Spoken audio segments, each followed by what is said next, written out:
Merci bana asome ko le Congo mbote na mabote na bino bisika bozali ko na biso lelo video oyo ekomela bino na kimia na Yesu Kristo pe bola na yango na ngolu nyonso pambate ezali bituma ya mboka oyo to sengeli ko partager na mwana nyonso ya asome ko le Congo bisika biso bozwami likambo ya Congo lelo ekomi likambo ya moto nyonso ezali ya kambo ya songolo te likambo ya pakalate ekomi likambo ya moto nyonso oyo alingi ekolo Congo pambate liwa ekoya sima ya lobi pe eko épargner yote comme innocent yote comme moto oyo ayebaki te ekozwa bato nyonso alors pamba boyebi vérité boyebi problème ya Congo lelo yango wana bana asome ekolo Congo ezali responsabilité ya moto nyonso bisika azweli po ete abunela mboka na ye na ba manière nyonso oyo epesameli na makasi na ye yango na lelo oyo tozongi susu kopesa susu contribution na biso pona actualité ya lelo pe nakati ya mouvement na biso otolobi LIDAP libération d'abord démocratie après oyo tolobi ete mboka na biso il faut tout passer na mouvement ya libération ya mbote tokende na makambo oyo etali démocratie ba élection. Merci na kolanda vidéo oyo na yeli susu comme d'habitude ko pesa ba réponse na ba o bazali ko komela biso vraiment je suis très cajolé bazali ko sepela mingi na ndenge bozali ko komela biso ko benga biso pe ko se souscrire na chaîne na biso pambate bozali pe kondima ete oyo tozali koloba ezali ko tambola na alignement ezali ko tambola na bonzela po na makambo ya mboka. On ne parle pas pour la haine, on ne parle pas pour distraire le peuple, on parle que la vérité est vérité oyo bino pe bozali ko ndima yango. Voilà pourquoi ce qui vérité ezali vérité to ko sengela na bino tozala bomoko po na ko libérer mboka na biso. Merci bandeko. Bana asome ko Congo ba komelinga ba question ebele mais na azui des questions oyo ezali un peu importantes par rapport à la situation où il y a pas de conseil. Moka Komelinga que Félix a déclaré que Azali prêt à déboulonner FCC a déboulonné corruption a déboulonné Kabylie. Martin Fayulu a Azali prêt à déboulonner FCC a déboulonné Kabylie. Pourquoi pas baton ba yokana? Quand tu réponds à la question ba les belé mais ça vaut encore la peine tozongela. Pas matin attendre la classe, les gens ba msuba les kaka na classe, nambala moko professeur a tangisi azu matière aleki na bana msuba basenga la ba révision basengela ka ba tumso ba kopesa ba deuxième étape ba cours ba nakati bandako c'est tout à fait normal on ne va pas se fatiguer pour na kopesa ba explication ya place wana pe moi comme la même question na lobi succès oyo Félix bazali ko yamba na tournée bazali ko sala nakati ya mboka ça ne prouve pas quelque part pe bato ba komi ko s'adapter na ye pe ba komi ko linga ye moi je te soutenir ka ye pona ko kenda liboso ko déboulonner Kabylie après une question wana. Comme soit tuninga retour ya Martin Fayulu après succès il a sorti na SC international à l'ingation na mboka le 28 avril oyo pe a promettre directement ko le kana ndili pona ko pesa Sainte-Thérèse na ndili pona ko pesa meeting na ye. Qu'est-ce qu'on peut s'attendre na Martin Fayulu? Est-ce zalika ka abini sabatu c'est hier akana obini saka batu ou bien ezali elo comme ça ezali réellement simawana oyo to bengi révolution populaire soulèvement populaire. To ko répondre yango pe to ko pesa conclusion pona mokolo ya lelo. Merci bana asome ekolo Congo. Tant que le que mboka bezali sous-occupé. On doit d'abord libérer le pays. Et ça n'a pas paramètres, ça n'a pas slogan té. Et ça n'a pas élément mingi, et ça n'a pas théorie de libération mingi. Oyo ezali pona ba congolais, ezali pona mokili mobimba. To pesa ka exemple na mouvement na biso LIDAP ya prison. Prison ezali bisika opito lega ka pona ko défendre mboka. To lo ba ete na kati ya prison et pardon ba élection pesa le mak. Ba élection pona ko voter ba gouverner ba prison. Ba élection pour la sala boy et sale makanakata ya prison o kama so ba sali pe ba programme pour la laisser ba prisonnier malam ko lati sa bango ko pesa bango ba droit bango ba récréation ba football beteka ba musique beteka mais vous êtes dans la prison. Donc il y a aussi une politique dans la prison pour le bien-être de la population. Tant que mutu ako vivre partout où il vivra dans la vie azali toujours na besoin ya kozala malam même na kati occupation même l'occupant qui est venu vous occuper akoboma bino lokola ba pokote akopesa bino mwa oyo esengeli na bino tout en restant fidèle na objectif na ye oyo ayela ki pona ko occuper bino. C'est ça le problème. Alors, est-ce que aujourd'hui les social c'est que nous voulons banzela ba hôpitaux ba classe ba conditions de vie misala ba salaire ezali objectif ba congolais? C'est ça le problème. Si on ne comprend pas ce point bitumba toko buna et que je la biso temps pe o tozali ko luka et ko kisamate pambate toyebi likambote. Le problème au Congo n'est pas un problème social. C'est-à-dire aujourd'hui s'il faut soutenir Félix Tshisekedi pour des raisons sociales, liées sur le développement, le bien-être social à Batou, on peut le faire. Ce n'est pas impossible, on peut le faire parce que ceux qui le log ngai, na zulipa na pesio, et que l'ennemi n'a pas zulipa pesio, ou lipa, où est la différence? Pourvu qu'on lia, au coup fanzalate, c'est tout. Si c'est qu'il peut donner la même solution que Martin Fayulu a fait sur le Congolais, Félix a fait il n'y a pas un problème parce que c'est le bien-être social. Mais ce n'est pas ça le problème des Congolais. Le problème des Congolais, c'est que le pays est sous-occupé. Maintenant, on doit tout faire pour libérer le pays d'abord. Tant qu'on libérer le pays, nous avons besoin de un plan de développement à Kati Yamboka. Les occupants sont là. Hippolyte Kanambe n'est pas congolais. C'est un Rwandais. Bizi Makara, c'est un Rwandais. Azaras Ruberwa. Combien de fois vous voulez démontrer qu'Azaras Ruberwa c'est un Congolais? L'accepter qu'Azaras Congolais. Quel type de démonstration mathématique ou spirituelle pour comprendre que Nyarugabo Azali Rwandais? Non, vous le savez. Mais maintenant le problème c'est que comment faire pour se débarrasser de la batouana à côté les bisso? Tu peux ça ba technique et belé, makambo belé na kati ya mission na bisso. Tu compares quand même occupation na otombenga ka lianzi. Lianzi à côté na kati ya autres, quelle que soit opération ko sala e otika na cicatrice. Alors il faut l'ongolais na malamu pour que e pasukate, ce que pasuki ekobota mayandi mingi. Alors l'ongola na malamu na malembe pour que tango longunyo so okotika na cicatrice pour que ça la cirque mususu ko bimate. C'est ce qu'on est en train de faire. Pourquoi le combat prend du temps? C'est cette opération que la résistance veut peut-être avec ba résistant basala na Congo pour que occupant alongwa pe ba petit occupant ba soutenir na kati ya Congo. Et nous sommes dit, si l'occupant qui est venu au Congo nous occuper ba zui makas pe ba comme les gens capables ya kotambola pe ko sala o bali basala, c'est à cause ya bana mboka o to bengaki ba collabo. Ce sont les escaliers que l'occupant a utilisés pour la kokota malam, kubana kolakisa français, kubana kolakisa lingala, kubana kolakisa chiluba, kubana kolakisa kikongo, kubana kolakisa swahili qui est peut-être une langue peu balobaka. Mais c'est là que le Congolais qui a été à la base, à la responsabilité, il y a prisonnier. Tokozung la yango, elle ne pas toyebi yango. Maintenant il faut trouver la solution. Au lieu de se lamenter, quelle est la solution? Dans la prison, il y a deux façons, il y a que libérer Moutou. On peut libérer un prisonnier na complicité na yemoko, ou bien comme on peut forcer une libération pour n'avoir sa prisonnier par force. Mais hypothèse autre le oyo, et ça dit hypothèse il y a collaboration entre prisonniers na moto oyo alingi koya ko libérer. C'est-à-dire il faut que le prisonnier qui est conscient qu'alingi libération a pesa ba moyen à faciliter tâche na moto à ligne à libérer évasion des armes à la prison.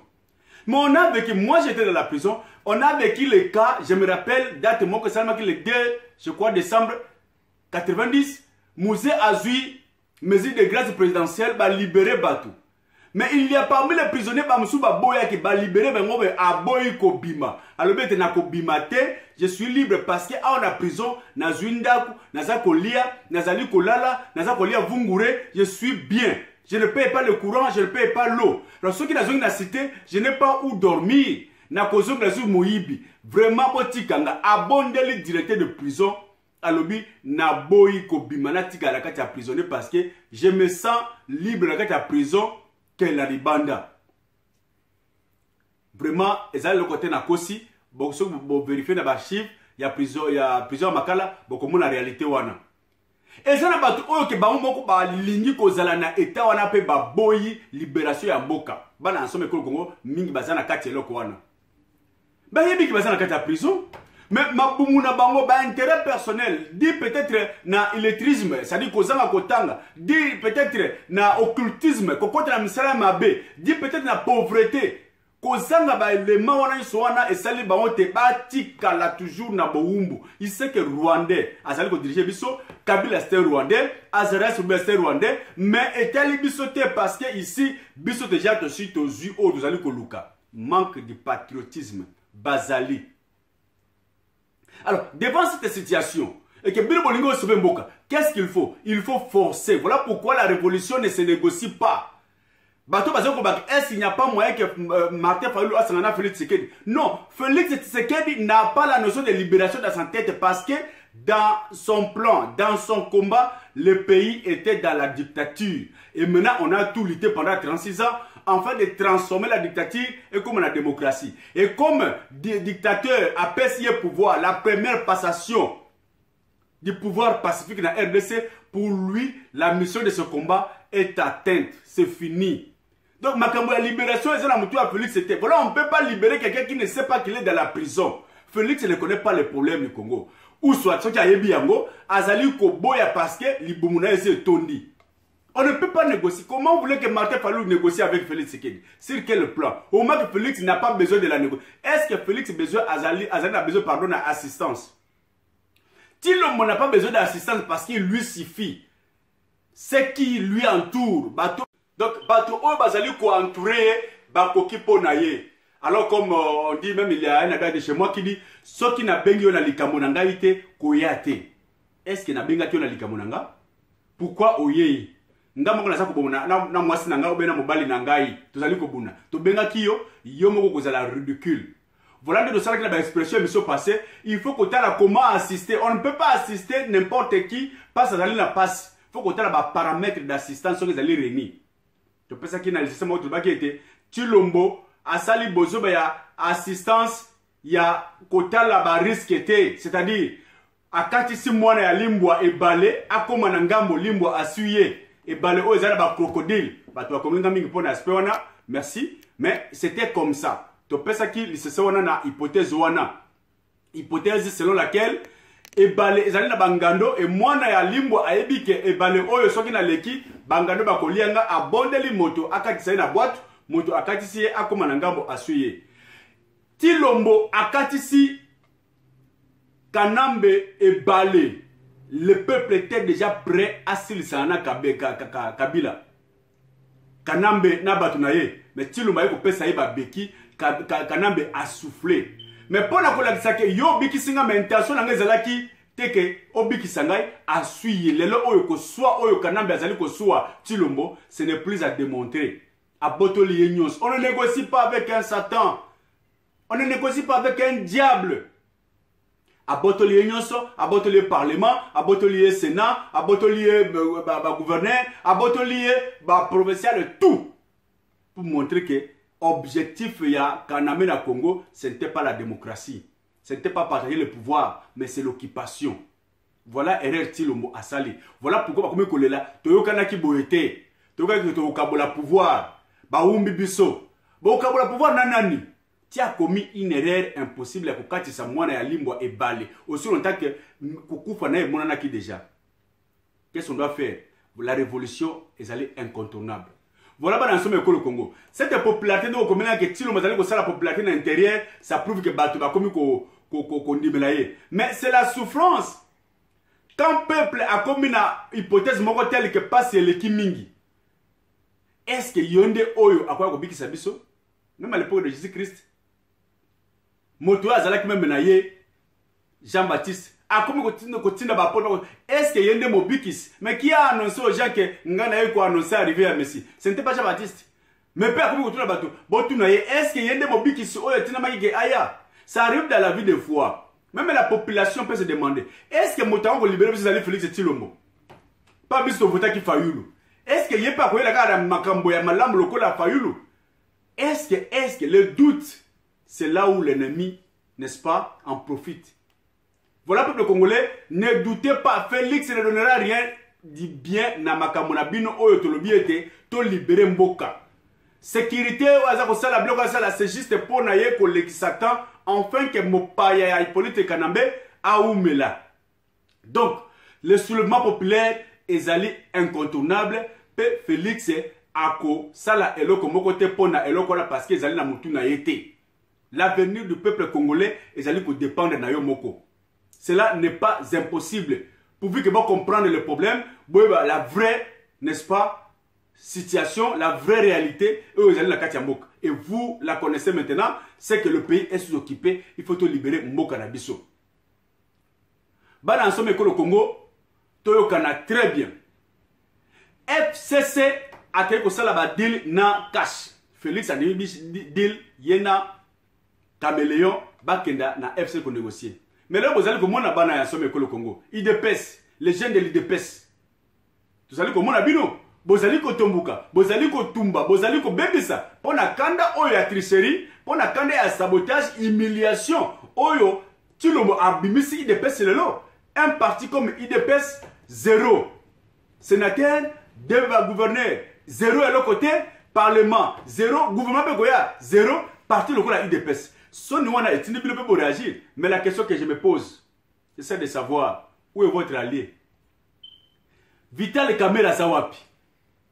Bana INC Bazaliwa, INC. INC Bozali Wapi. Bozo maté que de pèse botika li yolé là. On vous a dit que Vital Kamere c'est le grand malaxeur, le grand dribbleur. Aye pour na ko anéantir IDPS, batinde pour anéantir IDPS. Bon moni siko ake wapi. Dans toutes les manifestations de revendications au Bozali Kosala. Wapi bana ya INC, wapi Vital Kamere. Wapi ba leader nyonso ya IDPS la cache.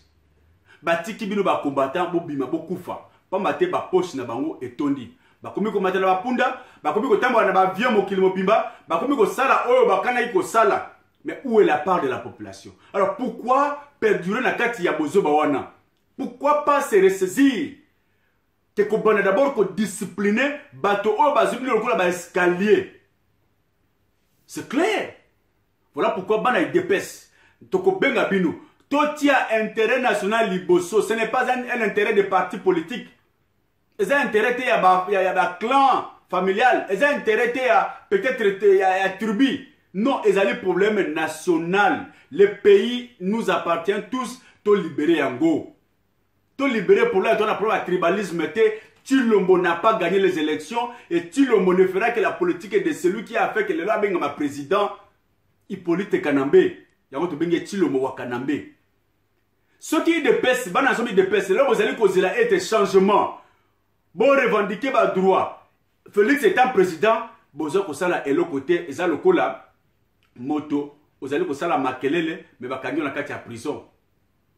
Il faut commencer par faire sauter batunyo sowana. Bon pèse sa temps, bon pèse sa chance na moto a ko libérer biso pour que mboka wana zonga na valeur da biso Martin Fayulu qui a gagné les élections. Martin Fayulu pas comme n'importe quel Congolais pro le tribalisme, c'est celui qui a gagné les élections. Ce que Zalaka, peut-être Bruno Tibala, et Zalaka, peut-être Ndekomusu ou bien Kassai, on allait les supporter parce que ici c'est pour lui, mais qui a gagné les élections. Dans la démocratie, le pouvoir ne se partage pas, le pouvoir se mérite. C'est lui qui a gagné les élections, c'est celui qui doit diriger. C'est ça la démocratie. On ne se partage pas le pouvoir. Pourquoi IDPS a gagné partage le pouvoir aussi longtemps que Aïdi a gagné l'élection? Il y a un problème. La stratégie, c'est ce qui a fait ça pour la stratégie à côté de la million pour que se libérer lobby, mais stratégie est en côté. Mais il faut que Moutou Oyo attire au Kati. Bien. Mais les manœuvres de stratégie pour se libérer, Ezali Mouké, les manœuvres de Tshilombo pour se révolter contre Kabili, Ezali Mouké. Ezali Mouké passe n'a rien. Même dans l'armée, Azali militaire, Atikala ko zala militaire, Atikala ko zana mbongo militaire, ou bien famille abaté en bongo, Tshilombo a outi na rien le collement au Kanambe. Voilà pourquoi ceux qui s'assemblent se ressemblent, dit-on, ou ceux qui se ressemblent s'assemblent, Bakokani, Batangate, classe Mouké, Bajerate et Baye Brisque. C'est ça. Tshilombo a du pouvoir combattre. Kabila PCE parce qu'il y a déjà des paramètres, n'est-ce pas? Des ressemblances sociales, oh, bah, koki, bah, mbale. Bah, outi dans le néant, quand on a malongaalité, et bah, tika ko diriger, allez, bah, ils ont ndengwana. Azuye na, bah, condition wana. Voilà pourquoi Tshilombo ne fera rien. Tshilombo ne fera rien, vous allez peut qu'on a ndenge humiliation, vous allez qu'on a chaque jour, na au Belgique, vous allez qu'on ça, alors, pour na, bah, fausses études, na, oh, celle qui n'a institut de carrière commerciale, Belgique, oh, lelo, officiellement le gouvernement belge balobi que batika la koyeba été azali fossé humiliation c'est humiliation contre tout un peuple. Voilà un peu la question pour la globalité. Il n'y aura pas, n'est-ce pas, contact, il n'y aura pas négociation entre Fayulu et Tshisekedi. C'est la révolution. Et si Tshisekedi ne se ressaisit pas avant et salement, notre 5e mission passée à Kokota prison pour haute trahison. Bana somme que le Congo na mutuna mi balé ya koyeba peut-être retour à Martin Fayulu le 28 Fayulu a kosala nini et puis après ces discours to kozwa nini révolution kosala makoma na autre komona oui et là qu'on a limite d'abord na signaler bana somme ko le Congo on doit comprendre une chose le problème au Congo aujourd'hui ce n'est pas Fayulu azali tout simplement porte-parole ya bana biso to voter Fayulu ce n'est qu'un porte-parole ya bateau azali porte-parole. Alors si nous voulons tout responsabilité côté na mapeka na motu ya Fayulu c'est une grande erreur politique et stratégique pour la révolution. C'est notre pouvoir, le pouvoir nous appartient et nous voulons revendiquer notre pouvoir volé par Hippolyte Kanambe ou Apesi Tshilombo. Ce n'est pas un problème de Martin Fayulu. Quel est le mode de Zali que Martin Fayulu à ça là? Tout comme on a dit que le lobby na Soudan. Ba Soudanais ba l'équipe sous na nini. Ba telemi 1 2 3 jours ba telemi. Algérie pour ne pas même que la Nicolo parce que ba condition de vie peut-être des animaux malades. Soudan alors qu'on est basé na le kabisa na Congo. Mais tant que ba que mboka la c'est trop. To zumba ba zumba no na yango. Congolais tout tellement. Martin Fayulu a kozonga bo moni yango. Si plan national bo monaki, si plan international bo monaki. Martin Fayulu ira jusqu'au bout. La révolution, le souverain populaire est incontournable. Voilà pourquoi on a choisi le Congo. Tous allez ko senga na bino. Botelema, totelema, chacun dans sa part de responsabilité. Les médias et le bas, tous allez ko le médias. Ba o bazali ba na classe botelema. Ba étudiant ba université tout botelema. Ba maman na bazando botelema. Ba papa na misala botika misala. Le pays nous appartient tous. Il n'y a pas un mode de Martin Fayulu. Le mode de c'est le peuple. Peuple bolingi révolution populaire bolingi changement FCC Akenda Tshilombo Akenda IDPS bana somi IDPS bozongela nzela malamu to sangana bomoko pona ko libérer mboka. C'est ça le problème, le message d'aujourd'hui. Donc, oyo nyo sozali kozela peut-être Martin Fayulu ko bake to massivement populaire. Non, ça ne se fait pas aussi stratégiquement en politique. C'est le peuple qui doit se décider. Boté les manzala to kufakala. Nzala esa kala. Makila ba Congolais tanga ebele. Pom moko ya motu batuna kingai. Est-ce que Makila oyo kotanga na révolution biso to ko asime yango. Mais Makila zali kotanga chaque jour. Pour rien. Pour rien chaque jour à Beni, Yumbi, Butembo partout. Ba Congo Makila ezali ko sopana mikolo nyonso. Pour quelle finalité? Zéro. Pour quel bilan? Zéro. Alors où le problème, ce qui peut maquiller se prendre pour Nabosomi, cette fois-ci on a la révolution, on a la souveraineté nationale et à peuple. Où est le problème? Donc voilà, totalement. Apprenons quand même à copier à ta ou à Malam Bani Bazali Sala, Soudan la Kisebiso. Tobima, 1, 2, 3 jours. 3 jours, plus de 500 000 à Kinshasa. Ndebo Yamaki Fayulu, Ndebo Yambaye le sous le 28. Kabila Kokenda, Tshilombo Kokima. Bana IDPS, commençons d'abord par nous débarrasser de tous ces bandits. Nakati ya IDPS, Tshilombo en première position, Kaboun en deuxième position, Balongwa, ceux qui vont accueillir Tokobong Sambo Kanabiso, l'IDPS mérite mieux que humiliation Oyo. Voilà pourquoi, na sengi sous le lot, na bino, tozong sa sens patriotique, bolingo ya mboka, mboka wale zalika ya biso. Bon somi mboka ezali kaka biso, l'honneur de pays ezali ya biso nyoso. Soki mboka ebongi lobi ezali lokumo pona congolais nyoso à travers le monde. Vous allez m'excuser? N'attendons rien de la communauté internationale. N'attendons rien de Félix Tshisekedi qui ne fait que le plan de celui qui a fait qu'il soit président aujourd'hui. Soutenir Félix Tshisekedi, c'est soutenir Kabila. Ça, boyebi yango parce que à cause la plan, il y a deal na bango.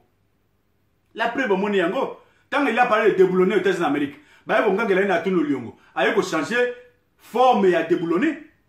Il a changé. Parce que tu dois nous éclaircir, tu dois préciser le sens, le contexte dans lequel on utilise on a déboulonné. À l'engi, déboulonner la dictature, à partir de date nangai. Non, ça ce n'est pas ça. Il ne fera rien parce que Azali Lokola. Singa oyo bakangi na taba mulai na ye essayé bani place ako kima essayé bani voilà bana somé ko le Congo o azali ko zela te Tshilombo asala eloko lobi na kati ya mboka vraiment pas pour la libération. Encore plus Sabino Mai, encore bon sa salaire, mais ça la classe, mais ce n'est pas ça le problème du Congo, de la RDC. Notre pays est sous-occupé, on doit nous libérer. Nous devons nous libérer contre, n'est-ce pas, l'occupation où ils allaient incarner le Hippolyte Kanambe, Oyo Alati, n'est-ce pas, masque ya Chilombo. Martin Fala Zali Kozonga, Boyambaye Malamo, c'est le président élu. Boyambaye. Bato Oyo Basala qui biliko pawana, aussi bon mona yango tolima kwa comité international, pour na kolakisa, 2 poids 2 mesures Basala qui, ko reconnaître Martin Fayulu comme candidat, Oyo a gagné l'élection, ko dénoncer, ko punir bato ya cour constitutionnel, bato ya Seni, pour na corruption. Mais en détail, on va reconnaître le fruit de la corruption qui est Tilom. C'était la contradiction dit à cause de l'intérêt. Voilà pourquoi, dans l'ingil le Oyo, le plan moral, Félix est perdant. Parce qu'il sait que moralement, il n'a pas gagné les élections. Si le plan même juridique, il est toujours perdant, malgré la Cour constitutionnelle, à pessier, n'est-ce pas, à reconnaître le pouvoir naïe. Mais le pouvoir, on va reconnaître ça avec les preuves. Attends, le lobbyiste qui va ici. Na proclamé que moi boy asile le premier, mais dans un bulletin na ko ça y est, il y a toujours un bulletin qui accompagne, n'est-ce pas, le résultat. Bulletin na élection bien encore procès verbaux. Est-ce qu'il va procès verbaux ezali na cour constitutionnelle pour que a confirmer le victoire ya Tilom? Est-ce que Seni a pesa bateau officiellement va procès verbaux à bureau par bureau ou ezali musala na ye? Et ça les maté. Voilà pourquoi si plan juridique, il y a de quoi à revoir. Si plan moral, et c'est que même si plan politique, on peut parler que c'est une stratégie politique d'aller embrasser la main de l'ennemi pour qu'on se libère ou détourner pour la souveraineté. Mais par paramètre de la qui s'est en balaming, manœuvre zali mukende na uti koloba. Banansome ko Congo, bolembate, je vous en prie, bolembate parce que la libération n'a pas un calendrier. Il n'y a pas de premier, il n'y a pas de 30, il n'y a pas de 25. C'est un problème du temps, c'est un problème de la prise de conscience nationale. Pourvu qu'on sache d'abord quel est le problème. Quand le problème est connu et maîtrisé, les solutions peuvent venir de n'importe qui et n'importe où, pourvu qu'il y ait une libération. Voilà pourquoi les Oyo, vous allez souder la main dans la main, que chacun apporte ce qu'il peut pour que toute la révolution, dès que Martin Fayulu arrive, Banansome Kolo Congo, Bobo Sanabanda Konabino, Bobo Sanaba Meto Konabino, Bobo Sanaba Misana Bino, Tobi Manabalabala Nanzela, 2-3 jours, Chilombo et Kanambe Bako Kima, Pe Mutu Oyo Bovutaki, à récupérer pouvoir naïe, Ndetoko Banda, ko organiser société, ko sala ba élection ya solo, ko nettoyer Seniwana, ko nettoyer ba fichier électoral, ko bongisa bato ya solo, ko sala ressassement ya sika, to zongisi bonsomi, ko yeba ba frontière boka na biso, ko yeba qui est congolais et qui ne l'est pas, ko pèse sa carte pour citoyen na bana somme ko le Congo, ndeto zongeli alignement oyo esengeli na pays surtout na kati ya monde oyo. Pe kita na biso to komi ko kabola yango na ndenge elogo bani na bana ya somme ko le Congo. Bon matin, que Dieu vous bénisse. Tous allez bomoko, tout garder contact. Merci d'abord, vous êtes toujours comme la biso ko benga biso ko te souscrire, c'est ça votre contribution. Le combat est long, mais la victoire est certaine. Ingeta, Ingeta, Ingeta.